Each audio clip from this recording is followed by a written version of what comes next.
Welcome back to the deep dive. So we're jumping right in today. Absolutely. You know, usually when we talk about a holiday weekend, especially one in the middle of January, the vibe is, well, it's pretty specific. Right. It's about the extra day off. Exactly. Sleeping in, maybe catching a game, just unplugging. But the weekend we're looking at today has a totally different energy attached to it. That's right. We are focusing on Martin Luther King Jr. weekend.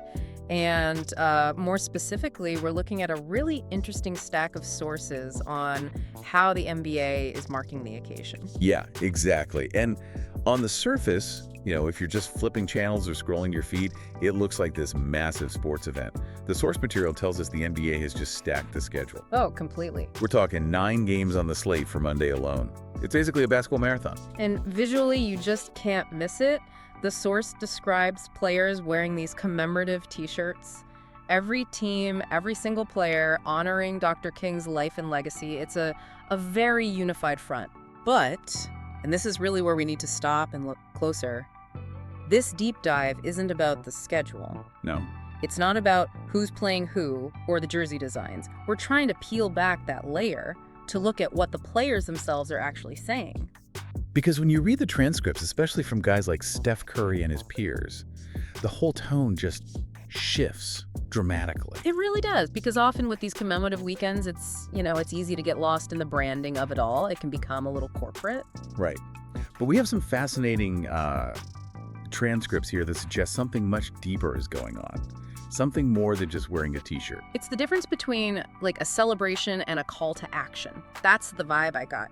The source material really hints at this tension. It's like, are we just looking back at a historical figure, a statue, or are we looking at something that is still alive? That is the core tension. You nailed it. The source specifically moves away from that passive remembrance. It's not just about remembering. It's about what Steph Curry calls work to be done. Okay, let's unpack that phrase, work to be done. Yeah. Because that alone, it just shifts the entire narrative. It's not mission accomplished. It's mission continuing. Precisely. And that brings us to the first big concept we really need to explore, which kind of creates the framework for everything else the players are saying. And what's that? The baton. The baton. I love this metaphor. So Steph Curry is talking about Dr. King's leadership, right? Right. And he starts by saying something really interesting about advice. He says, good advice and good leadership, they transcend time.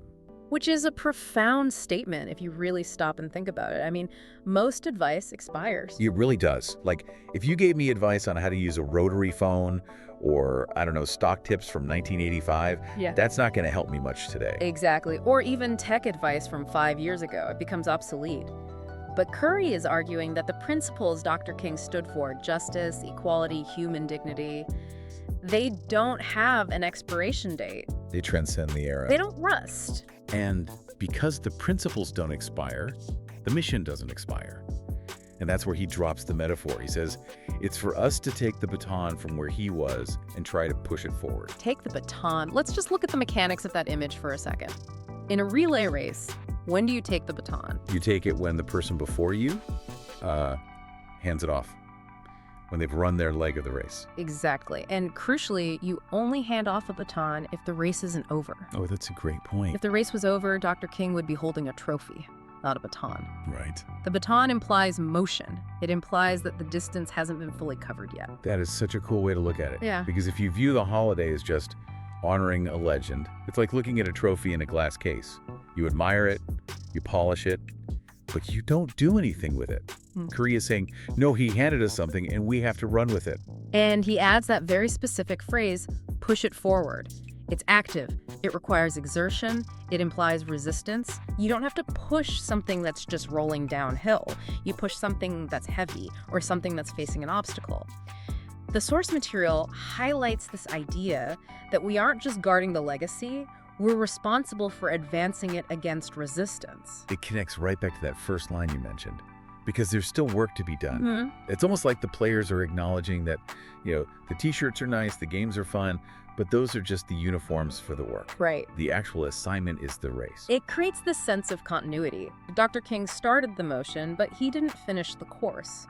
So the source implies that the responsibility for the finish line has shifted to us. Which is a perfect segue, actually. Because if the baton is the public action, the pushing forward, the societal stuff, the source material then pivots to something much more private, something quieter, but maybe even harder, the mirror. This part, I mean, it really stopped me in my tracks. You expect athletes to talk about teamwork or community, but the source quotes a player saying, "This holiday is a reminder for everybody to look at themselves in the mirror." It's a striking image, isn't it? The mirror is the ultimate tool of accountability. You can't hide from a mirror. It doesn't care about your intentions. It just reflects what's there. And the binary choice that the source presents here is wild. It's not look in the mirror and see if you're a generally nice person. It says look and see whether you're doing the right thing or the wrong thing. It's incredibly stark, right or wrong. It just strips away all the nuance and, the excuses we usually give ourselves. In the modern world, we love gray areas. We love saying, well, it's complicated. Right, or I meant well, or I tweeted about it, so I did my part. Exactly. But the source is saying, no, cut through all that noise. Are you doing the right thing or are you doing the wrong thing? It frames the holiday not as a birthday party for Dr. King, but as an audit, a personal audit. An audit is the perfect word for it. It shifts the focus from external celebration parades, speeches, basketball games, to internal accountability.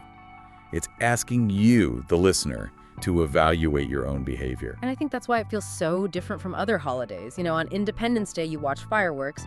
You don't necessarily go home, look in the bathroom mirror while you're brushing your teeth and ask, am I a moral person? No, usually not. Usually I'm just wondering if I ate too many hot dogs. Exactly. But that's the power of this specific legacy, as it's described in the source. The source explicitly links honoring Dr. King to this self-reflection. It suggests you can't truly honor the legacy if you aren't examining your own actions. Am I doing the right thing? I mean, it sounds so simple, but in the context of what Dr. King fought for, justice, equality, that is a heavy question. It is, and it prevents the holiday from becoming passive. If the requirement is to look in the mirror, then every single person has an active role to play. Yeah. You don't have to be an NBA superstar to look in a mirror. You don't have to have a platform. You just have to have a conscience. True. That's accessible to everyone. But it's uncomfortable. Nobody likes an audit. Well, growth is usually uncomfortable, and that discomfort leads us to another really fascinating observation in the source material. It's about how we perceive history versus how it actually felt to live it. Oh, this was the perception versus reality part of the notes. This was really sophisticated stuff coming from the players. This wasn't just sports talk. No, it's not. It's like a history seminar. The source makes this sharp distinction between the noble character we see today and the reality of the past. Right. So looking back now, and the source uses those exact words, looking back now, we see him as this respected, appreciated figure. His name is everywhere. He is noble. Nodal is the polished version. It's the statue. It's the street sign. Yeah. It implies dignity and universal acceptance.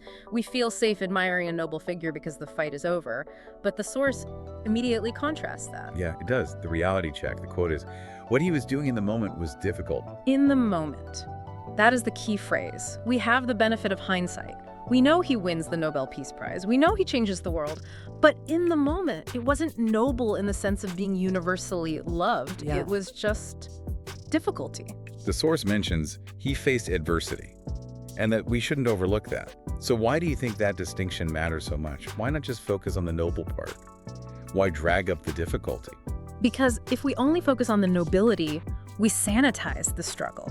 We make it seem like his victory was inevitable, like everyone always loved him.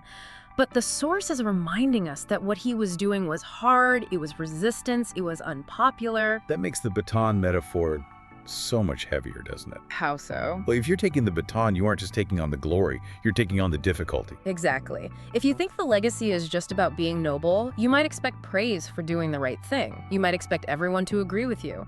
But if you understand that the reality was difficult, you're better prepared for the pushback. You're better prepared for the work. The source uses one specific word to describe him, summing all this up. What's that? Powerful. Powerful, not just good, not just nice. Powerful. That implies strength against resistance. It implies the ability to change things that don't want to be changed. You don't need power if everything is easy. You need power when things are difficult. So we have the active work the baton, we have the internal check the mirror, and we have the recognition of the difficulty. But what about the goal? What are we actually running toward with this baton? The dream. The dream. Yeah. Now, this is a phrase that gets used so much it can almost lose its meaning. But the source materials spends a good amount of time on this. And what's fascinating is that it treats the dream as both a reality and an aspiration. It's a paradox. It is a paradox. And the players, interestingly, they see themselves as proof of one side of that paradox. Yeah, let's look at the reality side first, because there is a moment of celebration in the source. One of the players, and he's referencing the global nature of the game, mentions seeing people of color around the world do many different things. Right. The visibility. Right. The agency. The source explicitly says this shows that the dream was not a dream, but we made it a reality. That's a huge statement. We made it a reality. Yeah. It's claiming victory in a specific sense. It is tangible proof. I mean, look at the NBA itself. It's a global league. Diverse players, diverse backgrounds, all competing at the highest level based on merit. In that specific microcosm, the barrier-breaking aspect of the dream has become real. You can just turn on the TV and see it. And there's that line about human nature. The source says fighting for justice and equality is just human nature. I love that. It normalizes the struggle. It does. It's not political, it's just human. It frames the desire for equality as innate. It's not something radical, it's something fundamental to being human. But, and here's the big, but the source doesn't stop at, we made it a reality. No, it doesn't. It doesn't say, great job, everyone, let's go home. No, it pivots to the dream world. The source actually gives us a checklist. Like, here's the criteria for what a dream world actually looks like. And honestly, this is where I think you, the listener, should probably mentally check off how you're doing. Okay, let's run through that list, because it's very specific. It's not just, everyone is nice to each other. Okay, number one, embrace each other's differences. Note the word embrace, not ignore, not tolerate. Right, not, I don't see color. Exactly. Embrace. It suggests seeing the difference and actually valuing it. It's active participation. Number two, celebrate each other's achievements. That's a big one. It's the absence of envy. It's genuine happiness for someone else's success, regardless of who they are. In a world this competitive, that is a hard standard to meet. Yeah, it is. Number three, help each other when we struggle. Empathy. Community support. When someone is down, do you extend a hand or do you look away? That connects right back to that human nature point. And the last one, which I think is my favorite, be excited about learning from each other. Excited about learning. That implies curiosity. It implies humility. It's admitting that I don't know everything and you have something of value to teach me. And just think about the opposite of that. The opposite of being excited to learn is thinking you already know everything about a person before they even speak. Exactly. Curiosity is the antidote to prejudice. If you're genuinely excited to learn from someone, you can't really hold on to bigotry. So that's the criteria. Embrace, celebrate, help, learn. And after laying all that out, the source gives us the final assessment, the verdict. Which is? His dream still needs to fully come to fruition. There it is. The tension resolved. The dream is real in the sense that progress has been made. We see it in the players and the world. But it hasn't fully come to fruition because we haven't checked all those boxes in the dream world criteria yet. Right. We might be embracing differences sometimes, but maybe we aren't helping each other when we struggle. Or maybe we aren't excited to learn. We're just, tolerant. Exactly. It goes back to the baton. We've covered some ground. The scenery has changed. But we haven't crossed the finish line. The source is very clear. Everyone has the right to be viewed and treated equally.